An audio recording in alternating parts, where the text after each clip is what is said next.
promising language. يَسِّرُوا يُرِيدُ اللَّهُ بِكُمُ الْعُسْرَ. Allah intends.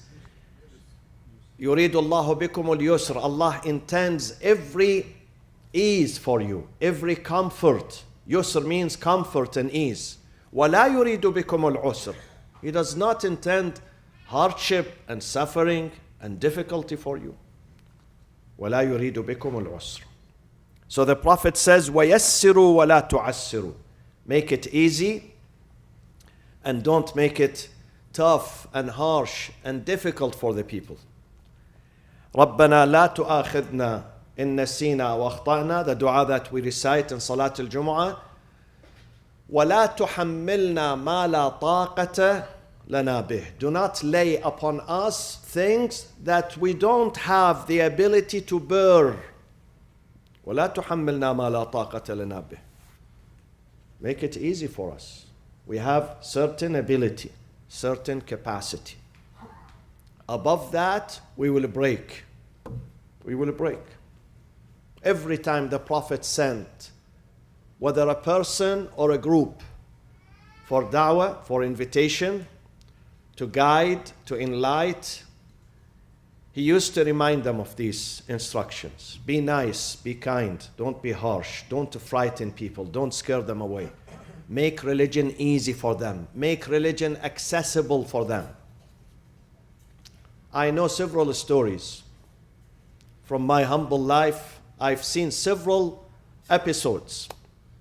One of them is a young man who came to one of the mashayikh, saying to him that I missed my prayers and my fasting. I was not practicing. Basically, I was not practicing.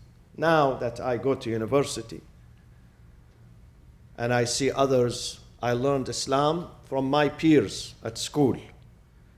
And I decided to seek forgiveness from God and practice my religion. What is your advice for me? That old-fashioned sheikh said to him, first, after seeking forgiveness and istighfar, you have to repeat all these prayers that you missed and all the fasting immediately. So the young man said, immediately now? He said, immediately.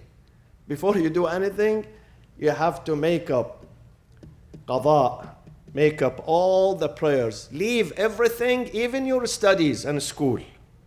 Even my studies. This is my future. This is not the narrative that should be used when inviting people.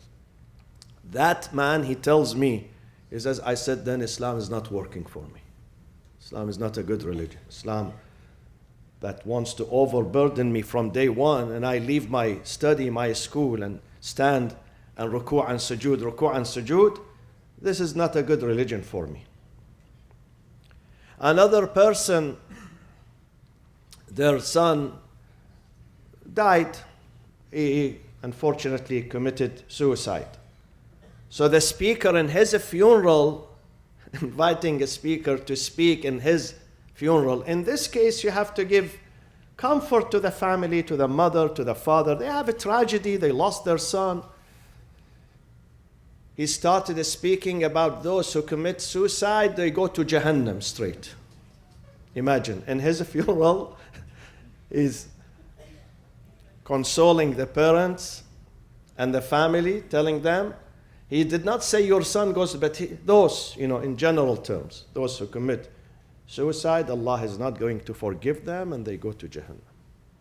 This is not ud'u ila sabili rabbika bil hikmah. This is not intelligence. This is not hikmah. This is not wisdom. This is not an invitation. This is a disinvitation.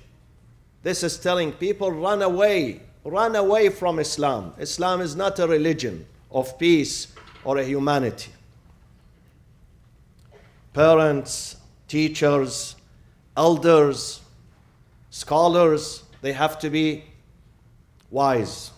They have to be intelligent. There are situations where we have the choice. We can say what we want to say, but in different manners, in different ways. You can get the message, but sometimes you get the message in a nasty way, in a reprehensive way, in a terrible way, And sometimes you get your own message, but in a nice way. People would accept. Be very careful in how you speak to people. Be very careful how you represent religion. God does not want you to be harsh. Choose your words. Be smart, be intelligent, be clever. Choose the words that you use with your kids, with your friends, and with other peoples in the society. This is the sunnah. This is the style of Prophet Muhammad sallallahu alaihi wasallam and Ahlul Bayt.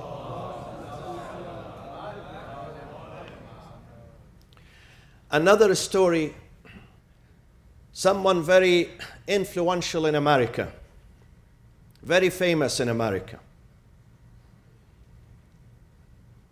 He went to visit one of the Maharaja, saying to him, in my position, in my job, sometimes I have to shake hand with women. I have to. This is my job. If I don't do this, they're going to accuse me of being sexist, of being arrogant, of a prejudice. I lose my job. The Sayyid, the Sheikh tells him, leave this job and find another job. He said to that scholar, he said, no, it's better that I leave your taqleed and find someone else who understands my situation. And this is what he did. This is what he did. Someone who is a plus for Islam, someone that you feel proud of him in discussions, in debates. You feel proud of this man. He's serving religion that me and others like me cannot serve. You cannot tell him don't shake hand.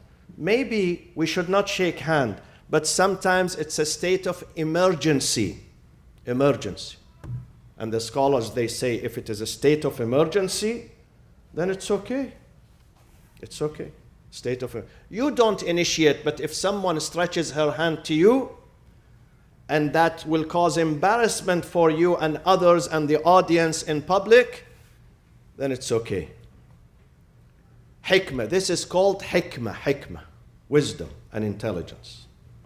Religion requires intelligence.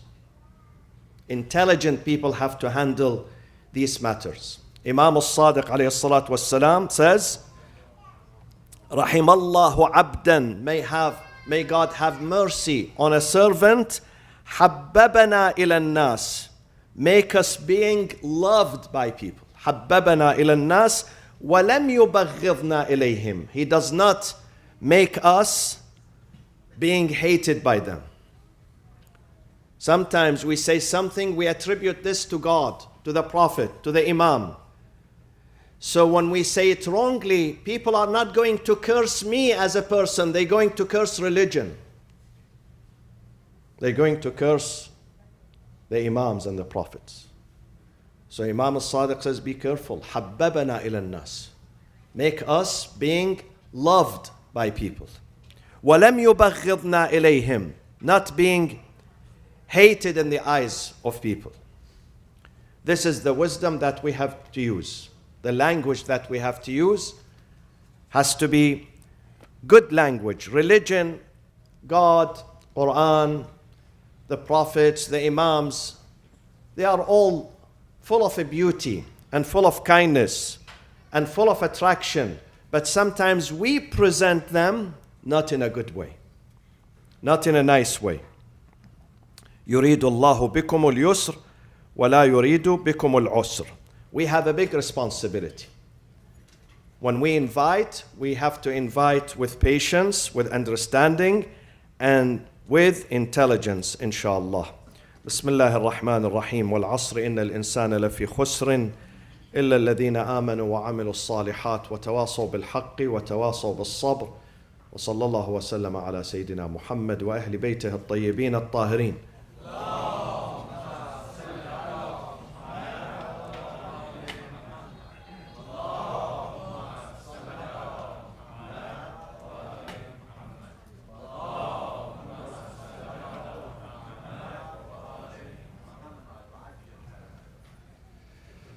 بسم الله الرحمن الرحيم الحمد لله رب العالمين نحمده ونسبحه ونقدسه على آلائه ونعمائه ونشهد أن لا إله إلا الله وحده لا شريك له وأن سيدنا محمدا عبده ورسوله أرسله بالهدى ودين الحق ليظهره على الدين كله. اللهم صل وسلم وبارك وترحم على محمد وآل محمد كأفضل ما صليت وسلمت وباركت وترحمت على إبراهيم وآل إبراهيم إنك حميد مجيد.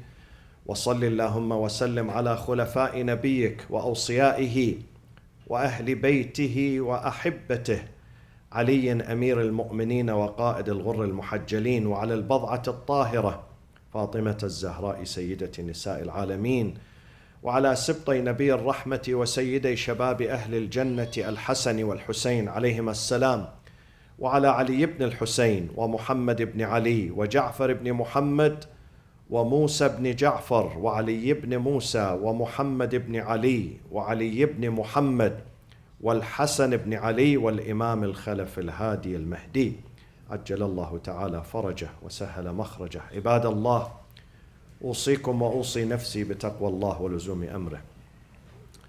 قال الله تبارك وتعالى في كتابه الكريم: أعوذ بالله من الشيطان الرجيم، بسم الله الرحمن الرحيم: وإذا طلقتم النساء فبلغن أجلهن فأمسكوهن بمعروف أو سرحوهن بمعروف ولا تمسكوهن ضرارا لتعتدوا ومن يفعل ذلك فقد ظلم نفسه ولا تتخذوا آيات الله هزوا. صدق الله العلي العظيم.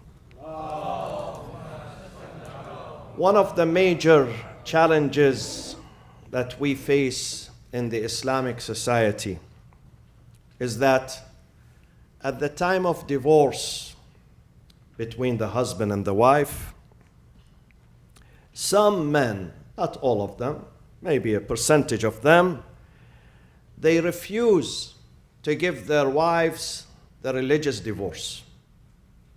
Though they have done and completed and finalized the civic divorce, the American divorce, but when it comes to the religious divorce, they abstain.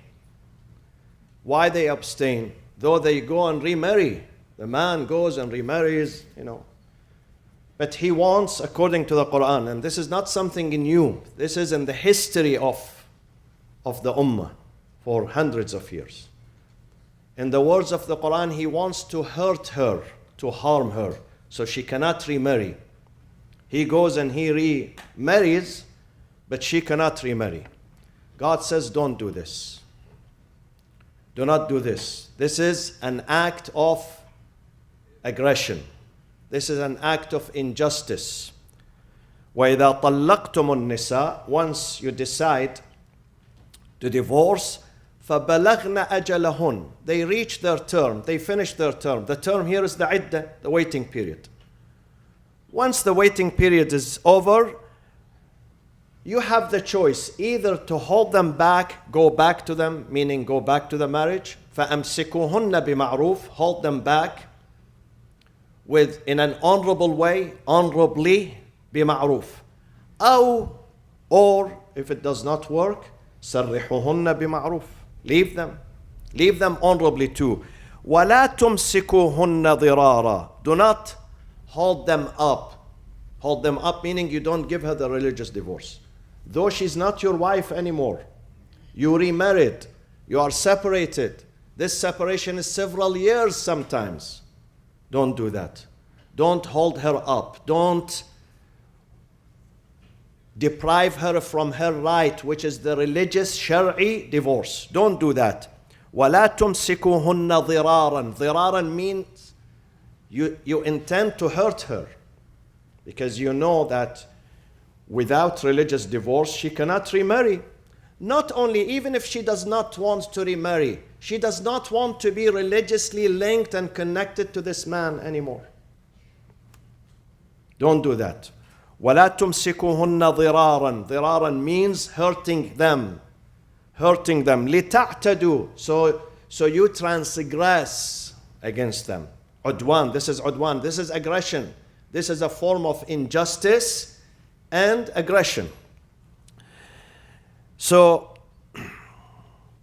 in some cases, I've seen some cases, the wife, the ex-wife, she tries to get divorce from the ulama, scholars, mashayikh, mosques.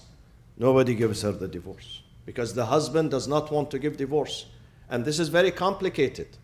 This case has to go to the marja, and sometimes it takes several months, sometimes several years. Some of those women, they are legally divorced and separated from their ex.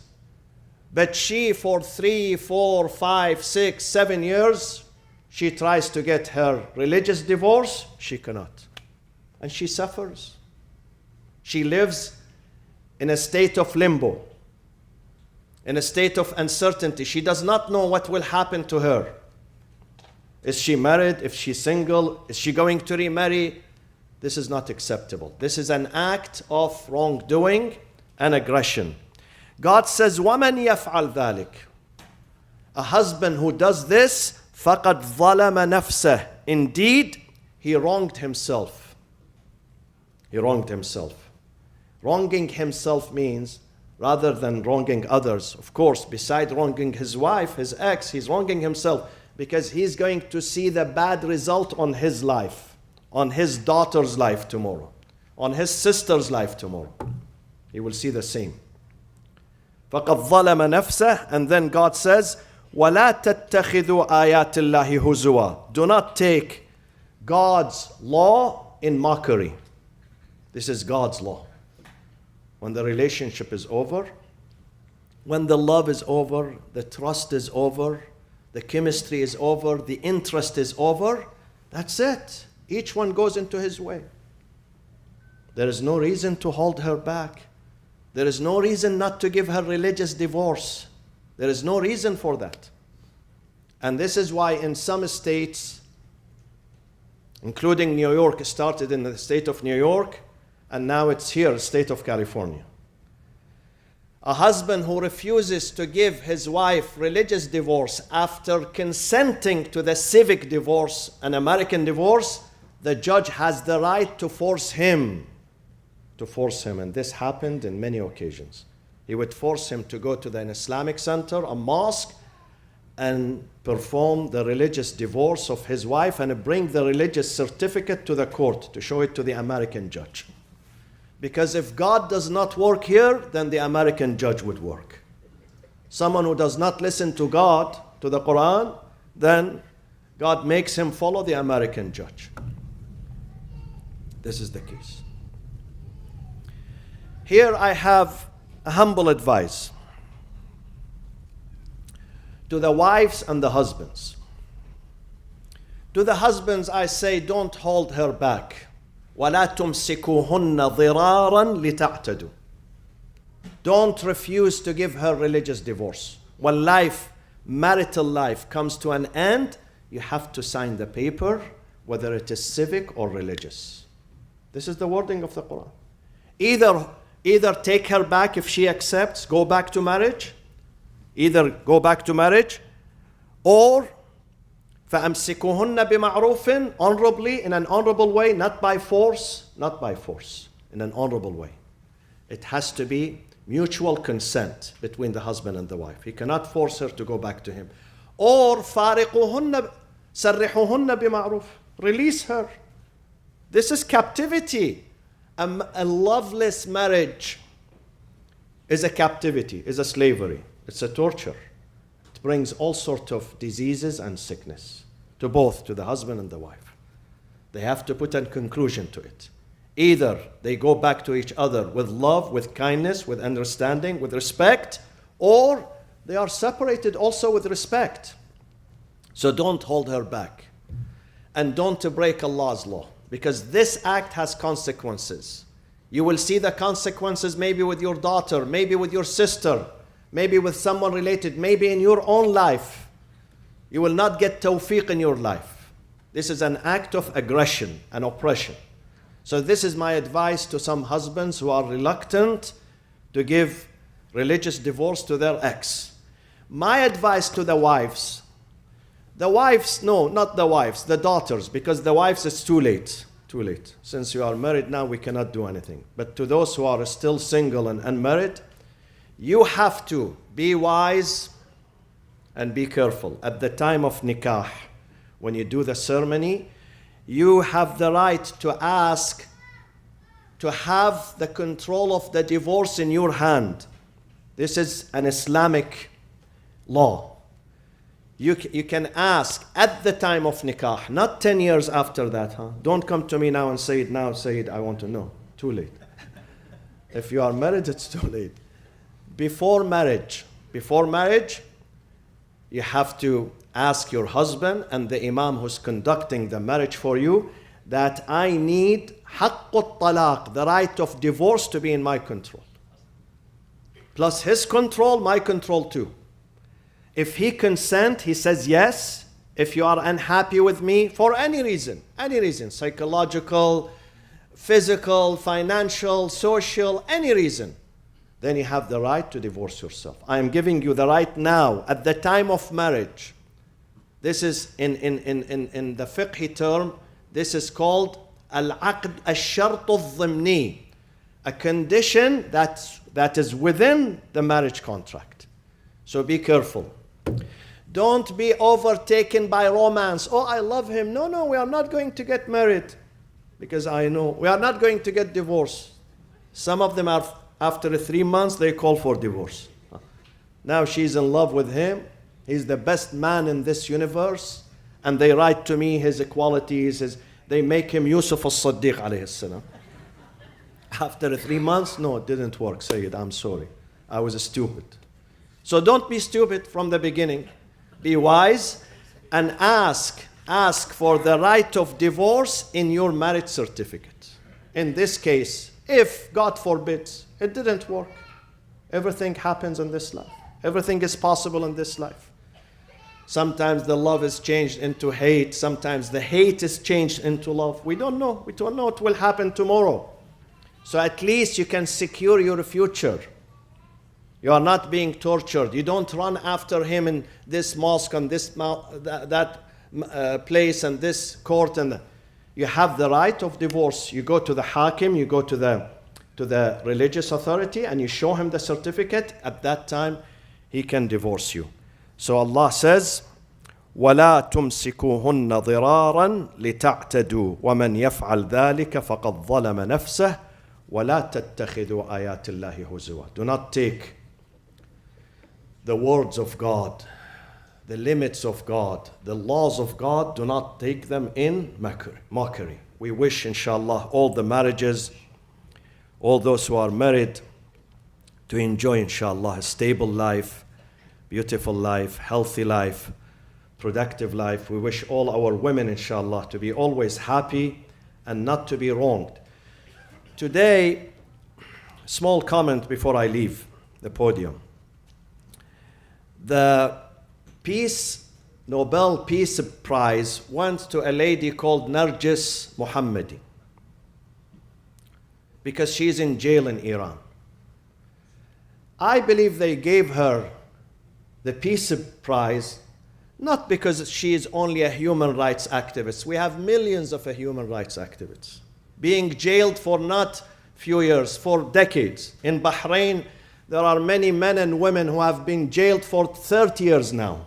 30. I know some of them personally. Personally, I know them. We studied together. They are in jail for 30 years. Not because they committed a crime. No, they did not commit any murder, any theft, any fraud. They ask for their rights, for human rights in Bahrain. Nobody listens to them. Nobody mentions them. Nobody gives them Nobel Peace Prize. There are others in Egypt, others in Saudi Arabia. A young lady was sentenced in Saudi Arabia for 34 years in jail, more than life sentence. Why? Because of a small tweet. 34 years. Nobody mentions that. George Floyd here in Minnesota, he's murdered in cold blood, and nobody mentions him. And hundreds of African American and Black American people being murdered every single day. Nobody says those deserve Nobel Peace Prize. I'm here not saying, I'm not defending the Iranian government. I'm not defending them. They are not ma'soom. They have many mistakes. But this lady, she received Peace Prize because she is anti-government. This is the reason. This is the main reason. Otherwise, nobody would bring a Muslim to receive Peace Prize, let alone a Shia person, just because she's against the regime. She's because not only against the hijab. This is the Western democracy. This is the hypocrisy, the nifaq, and the double standard of the Western democracy today. Otherwise, there are many people are jailed, including in America, everywhere. Nobody mentions them. They are jailed wrongly. Nobody mentions them. Why this lady? I have nothing against her, and I ask Allah to release her, inshallah. I sympathize with her, with all those who have been jailed anywhere in the world wrongly. But they gave her this because of this reason. She is anti-hijab. She does not like the hijab. This is why she receives. This is the corruption we go through in these countries, in the countries that are the cradle of democracy. We ask Allah subhanahu wa ta'ala to hasten the reappearance of our Imam, صاحب العصر والزمان إن شاء الله. اللهم عجل فرجه وسهل مخرجه واجعلنا من أنصاره وأعوانه أمن يجيب المضطر. For someone who is sick, please raise your hand. أعوذ بالله من الشيطان الرجيم. بسم الله الرحمن الرحيم. أمن يجيب المضطر إذا دعاه ويكشف السوء. أمن يجيب المضطر إذا دعاه ويكشف السوء. أمن يجيب المضطر إذا دعاه ويكشف السوء. يا الله من على مرضانا بالشفاء والعافية. أصلح شؤوننا يا أرحم الراحمين. وحد كلمة المسلمين على الخير والبر والصلاح والتقوى يا أرحم الراحمين. وعجل في فرج إمامنا وسيدنا قائد العصر والزمان. وإلى أرواح المؤمنين والمؤمنات ثواب الفاتحة مع الصلاة على محمد وآل محمد.